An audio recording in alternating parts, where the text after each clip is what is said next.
Sa puso ng kanayunan ng Pransya, may isang lugar na kakaiba, ang La Vallée des Singes.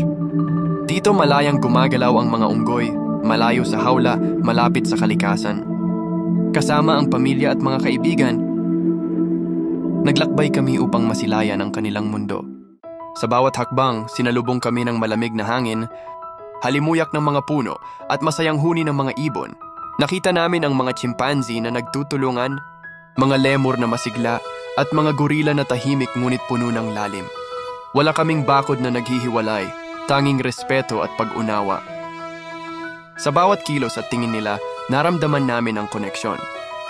Ang mga ina na inaalagaan ang kanilang mga anak, ang mga magkakaibigan na nagtutulungan, at ang mga batang unggoy na naglalaro ng malaya. Ang araw na ito ay paalala na tayo ay bahagi ng kalikasan. Kung iingatan natin ito, iingatan din nito tayo. Ito ang aming kwento. Samahan niyo kaming muli sa iba pa naming istorya.